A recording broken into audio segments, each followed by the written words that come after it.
Con Banco Atlas aprovecha mejor tu tiempo y sé más digital. Podés pagar tus servicios y realizar transferencias desde la comodidad del Home Banking o Atlas Móvil.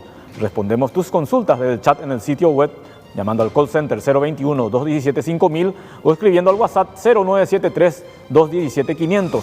Aprovecha más tu tiempo, sé más digital con Banco Atlas.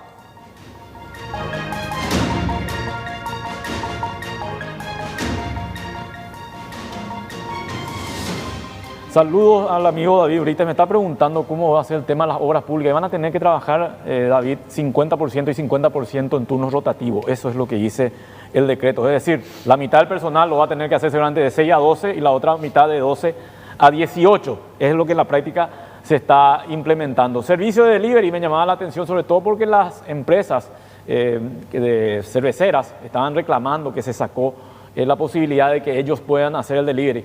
Por lo que estamos viendo en este decreto, van a poder volver a hacer el famoso delivery de cerveza que tanto también se discutió en su momento conforme a este decreto que estuvimos compartiendo con ustedes. Bueno, volvemos con el padre César Villagra. La temática central la tenemos con él en el programa de hoy, el proceso a Jesús. ¿A Jesús lo detienen bajo qué cargo, padre? ¿Se puede entender eso que tenía un cargo en el momento de la detención? Es decir, como cuando acá ocurre, a usted le detenemos por tal cosa, ¿a Jesús también le dicen eso? Sí. En primer lugar, la detención ocurre en el huerto de Getsemaní, que es una propiedad, que es una altura donde Jesús suele ir a orar, que queda en las afueras de Jerusalén. Jesús se va con sus discípulos hasta este sitio y vienen los custodios, la policía del templo, digamos, enviados por el jefe del templo, que es una autoridad importante, que es el segundo después del sumo sacerdote, normalmente es un levita, y posiblemente también acompañado por tropas de Roma, de la guarnición de la Torre Antonia, que vigila precisamente la explanada del templo. Ellos se van hasta el huerto de Getsemaní. Ahora, ¿qué desencadena esto? Hasta el momento ellos tenían el deseo de eliminarle a Jesús, pero no sabían cómo, porque hay que acordarse que es Pascua, hay mucha gente sube del interior del país. Imaginémonos nosotros la festividad de Caacupé. Y entonces cualquier acción de la policía podía llamar la atención y crear un tumulto, que es lo que ellos justamente no querían. Entonces los sumos sacerdotes fueron más astutos y calcularon fríamente cómo a través de trampas agarrarle. Eso es lo que dice el texto bíblico. Y ahí se presenta Judas con su iniciativa, digamos, uno de los 12 apóstoles de Jesús, y les ofrece a los sumos sacerdotes la posibilidad de entregarle al maestro por 30 siclos de plata. Ahí entonces ellos tienen la ocasión de consumar el arresto de Jesús, porque Judas, que es del círculo íntimo de Jesús, sabía dónde se le podía ubicar.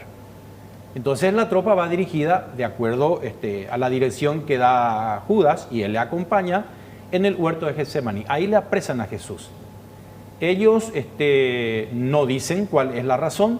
Esa razón se va a dar después ante el tribunal judío. Es decir, le detienen sin contarle por qué le detenían. Le detienen sin por qué, no le dicen nada. Él ya estaba esperando, de hecho. Porque ya acordémonos que en el Evangelio de San Juan, Jesús le dice a Judas, vete y haz lo que tienes que hacer. Jesús ya sabía. Y como él fue profeta, él sabía lo que iba a suceder. Entonces, ya en el tribunal judío, Juan presenta una variante, el Evangelio de San Juan presenta una variante, porque es el único evangelio de los 4 evangelios que presenta que primero Jesús es llevado a la casa de Hanán. Hanán es un sumo sacerdote jubilado, digamos, conocido en griego por Anás. Hanán es el nombre hebreo. Y él es el suegro de Caifás. El sumo sacerdote en funciones en ese momento era Yoshif ben Caifás, José, hijo de Caifás, que quiere decir justamente el inquisidor.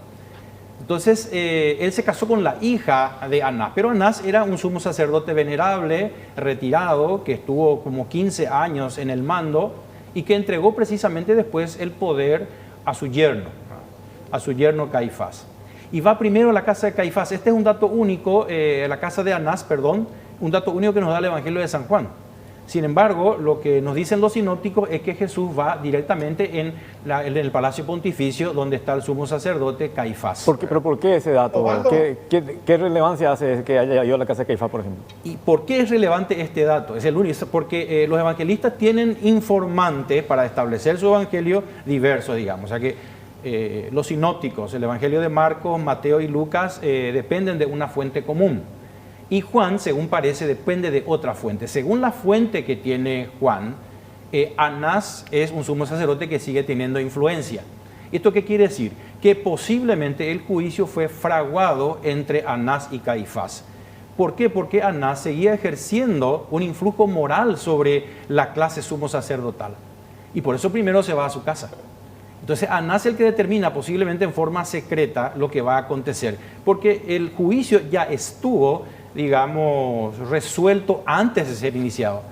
No sé jurídicamente cómo se dice eso, pero es como prevaricato, es como un prevaricato, ¿verdad? Sí, no, hubo una, ¿cómo que? Bueno, no, se me viene a la memoria, Sí. ya te vi así, Iván, vos también te estabas queriendo hacer una consulta, ¿no? Ahora te escucho. Sí, Osvaldo, en realidad le quería preguntar al padre, a ver, lo que nosotros comúnmente, conocemos como Semana Santa, tiene su punto cumbre mañana, el Viernes Santo, cuando Jesús es crucificado, pero ahora nomás también me entró esa duda, o sea, originalmente, padre, esa semana, conocida por ejemplo como el Domingo de Ramos, cuando Jesús entra aclamado y al final, esa misma semana, 5 días después, terminaría crucificado. En realidad, originalmente, ¿qué es lo que se celebraba en esa época cuando Jesús todavía estaba vivo y entre la gente, padre? Y se celebraba la fiesta de la Pascua. La Pascua comienza con la Parasheve, que es una fiesta anterior en la que se preparan los panes ácimos, se preparan las comidas, igual que nosotros, ¿verdad? Nosotros preparamos para la fiesta de Navidad un día antes todos los alimentos y después celebramos al día siguiente. La Parasheve es la preparación para la Pascua y la Pascua es el día central. ¿Qué se celebraba en el día de la Pascua? Se rememoraba la salida de Egipto y eso tenía su ritual. Era una fiesta familiar en la que el padre de familia, el pater familia, hacía la bendición, se comían el pan ácimo, se tenía también, por ejemplo, carne de cordero o de cabrito, hierbas amargas que recuerdan precisamente la amargura de la esclavitud, y con la salsa jarochet. La salsa jarochet es la salsa, una salsa color marrón, pastosa, que recuerda los ladrillos que los judíos amasaban en la esclavitud. Entonces se estaba celebrando la liberación de Egipto. ¿Y por qué? Y esto es muy importante, que también la muerte, el sacrificio de Cristo sea justamente en Pascua, en tiempo pascual.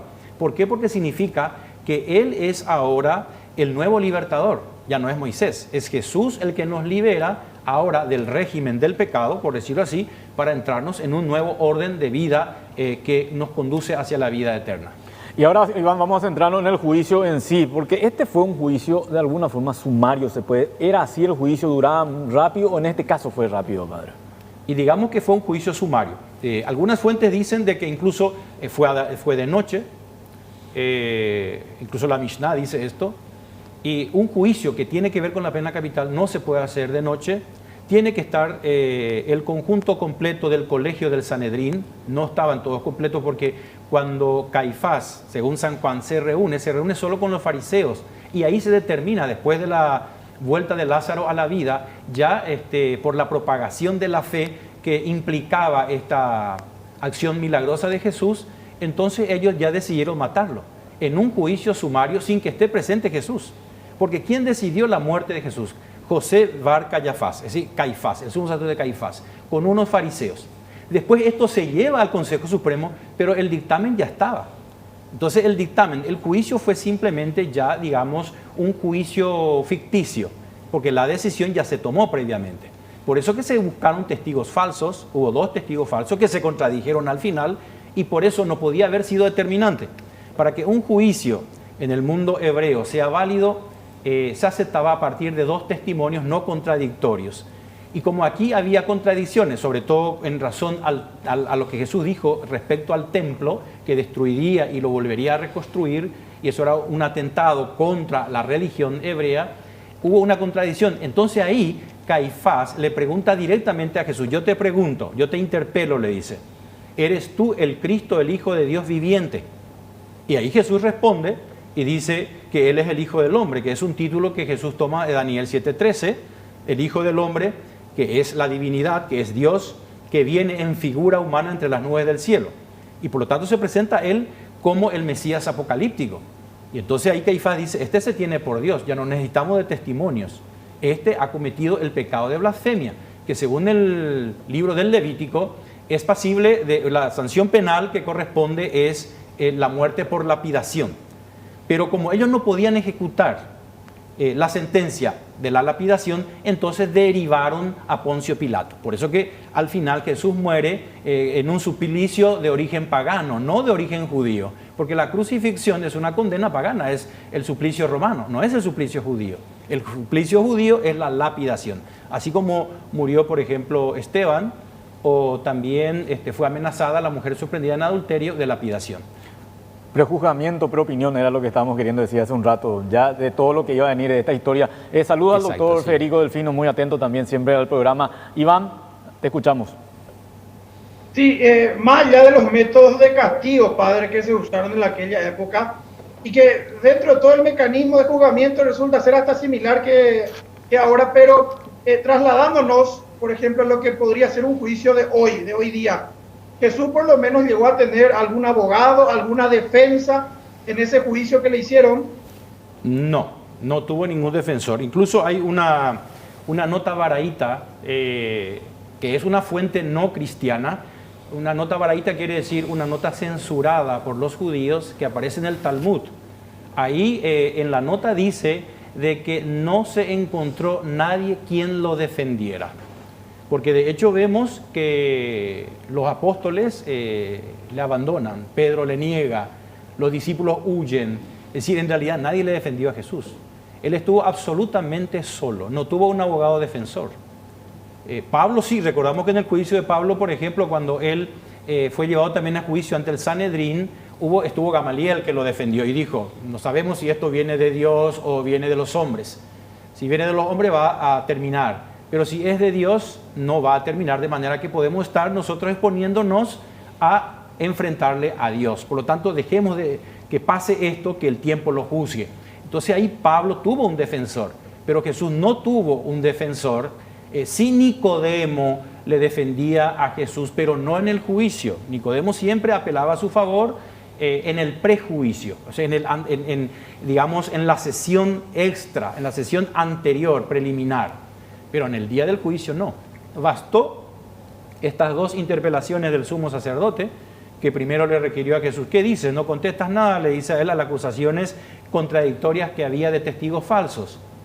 Y como eso tampoco es válido, entonces el sumo sacerdote le requirió sobre el tema del mesianismo.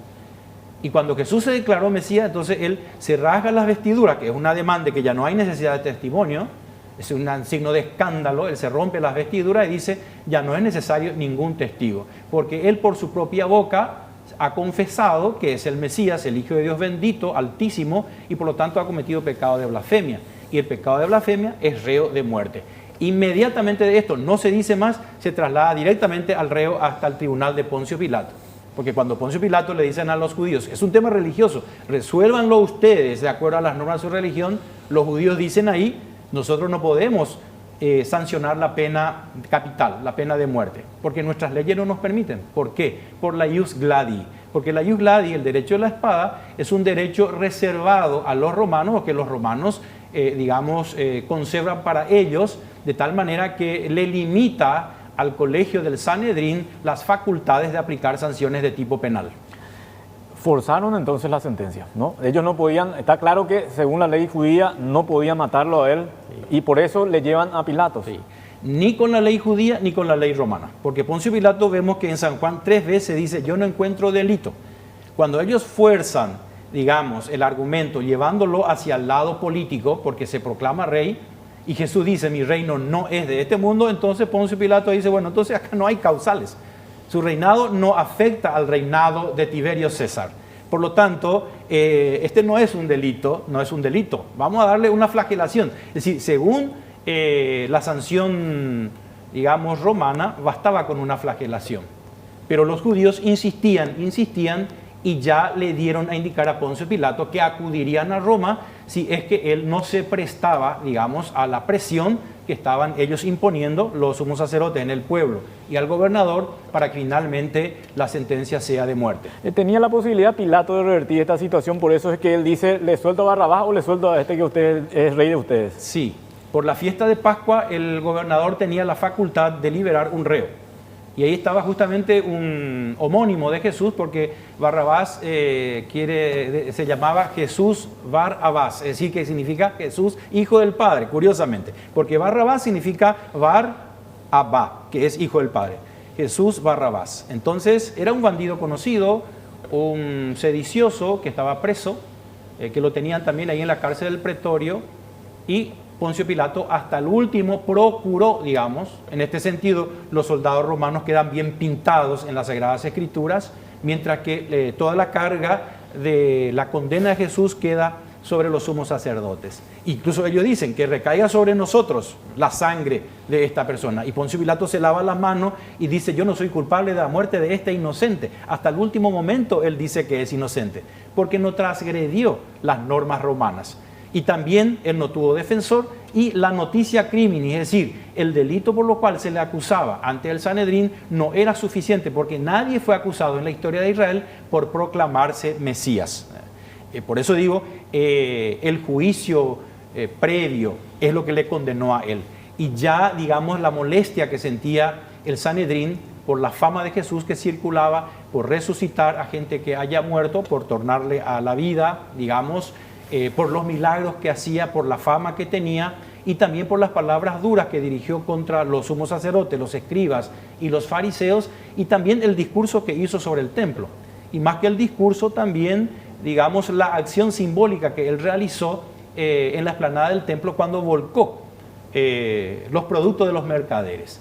¿Por qué? Porque los mercaderes tenían en el atrio del templo, que es una plaza más o menos de 500 metros por 300, donde tenían sus ventas de objetos, cambio de dinero, etc. Él vuelca esta mercadería una acción profética para decir que el templo no era un lugar de negocio, sino era casa de Dios, y por lo tanto ahí era para rezar, para honrar a Dios. Entonces él era un profeta como Jeremías también, que venía a purificar la religión de Israel. Y no era el primero, porque también esto pasó en la época de Josías, por ejemplo, y también con el profeta Elías, que también quiso purificar la religión yavista de Israel ante la presencia de Jezabel, que traía, digamos, una religión extraña, cananea, sobre todo la esposa del rey Ahab, que era Jezabel.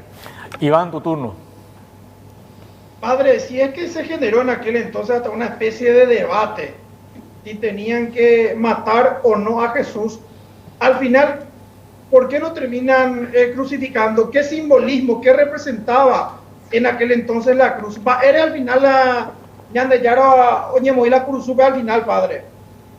No, esa es la pena romana. O sea, la cruz está reservada para los bandidos, para los sediciosos, porque al final la pena es por sedición.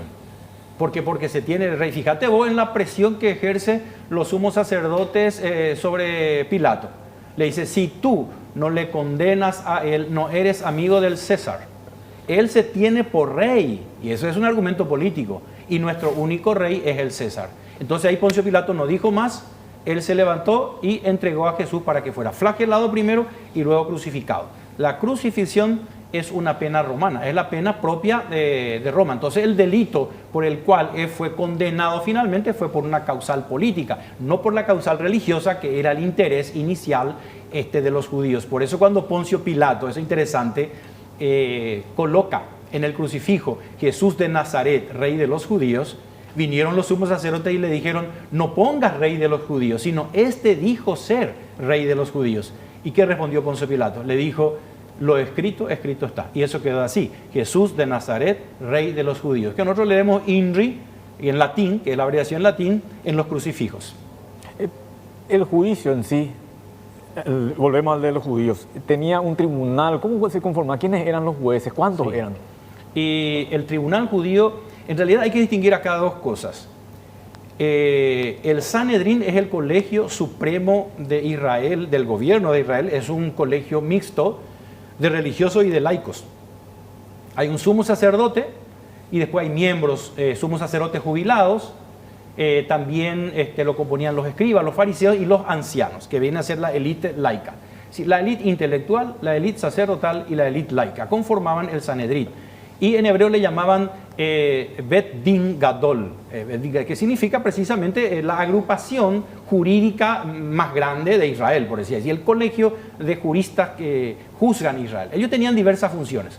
Una de ellas es el juicio. Interpretaban la Torá, establecían impuestos, sancionaban, enjuiciaban, pero algunas, normas fueron, derogadas y se aplicó, en el juicio romano. Es decir, el procurador Poncio Pilato tuvo la facultad, de juicio. Y hay un pequeño colegio, dentro de este Sanedrín que es Bet Din nomás, simplemente. Es decir, un pequeño colegio, una comisión especial que se encarga de hacer los juicios. Aquí se ve que esa comisión, compuesta por el presidente, que viene a ser Caifás en ese momento, y algunos fariseos, se reunieron previamente para determinar ya el juicio, y después se reúne para cumplir con la formalidad al día siguiente el Sanedrín. Entonces hay un conjunto de 71 miembros que conforman este Tribunal Supremo, y hay un pequeño tribunal menor que se llama Bet Din, que prepara, los prolegómenos del juicio. Y al día siguiente, a la mañana, se hace la sesión plenaria, simplemente ya para dar finiquito al tema del juicio. Este es más o menos el juicio romano. El Sanedrín es el encargado de jugar. Pero como digo, los romanos le limitaron y le sustrajeron varios elementos de la justicia que ellos legislaban. Otro ejemplo, para decir en este sentido, de legislación económica que los romanos se atribuyeron, es el fiscus judaicus. El fiscus judaicus es el importe económico, el diezmo que los judíos daban para sostener el templo. Entonces, ¿qué hizo el gobernador? El gobernador tomó este dinero que es para mantener el templo y llevó a Roma para el mantenimiento del templo de Júpiter Capitolino. Esto fue realmente una cuestión que fue un golpe fuerte, duro y bajo para los judíos. ¿Por qué? Porque el dinero que servía para mantener el templo de Yahvé pasó a ser el dinero para mantener el templo de un dios pagano de Júpiter Capitolino en Roma. Por decir, las leyes que se atribuían al gobernador. Y en este caso, el derecho de la espada, la ius gladi, por la cual el gobernador se atribuye, asume la facultad de determinar quién muere y quién no muere. Es lo que le dice a Jesús Poncio Pilato, cuando Jesús no le contesta: tú no me contestas a mí, que yo soy el gobernador. Y le dice: tú no sabes que yo tengo poder de darte la vida y de quitarte. Entonces él tiene el poder real. Estamos terminando ya, Iván, también el programa. Vamos a recordar lo más importante que surgió en este tiempo que estuvimos hablando también de lo que denominamos el proceso a Jesús. Asimismo, Osvaldo, además de eso, para recordar a la gente, hay que mencionar que el Poder Ejecutivo dio a conocer hoy un nuevo decreto, el número 3525, por el cual se amplía el aislamiento preventivo general, es decir, la añade cuarentena sanitaria, que estaba vigente hasta este lunes 13, finalmente se extiende básicamente en las mismas condiciones hasta el próximo domingo, el domingo 19, lo que implica entonces, Osvaldo y audiencia, que en teoría la situación se flexibilizaría recién a partir del lunes 20 de abril próximo, y también se emitió otro decreto inmediato, el 3526, por el cual se dispone que el Ministerio de Salud Pública y Bienestar Social va a habilitar albergues transitorios para mantener en esos lugares a las personas que den positivo al test de coronavirus. Es decir, aquellas personas que estén contagiadas, pero no graves, van a ser aisladas en un mismo lugar, de modo a evitar que éstas, a su vez, contagien a las personas con las que comparten domicilio. Una medida también adoptada por el gobierno, Osvaldo. Iván, para despedirnos, ¿qué vas a hacer ahora? Rápidamente. Voy a comer mi chipa. Mi señora acaba de terminar. Por acá tenía. Mira, te iba a llevar, pero acaba de terminar. Acaba de sacar mi señora las chipas. A la pucha, qué bien se ve. Acabamos de tomar mate y le vamos a meter estas chipas a Osvaldo. Te dejo una y le dejo, 6 más a los miembros de la producción por ahí si quieren pasar acá por casa. Saludos, Iván. Saludos, Iván.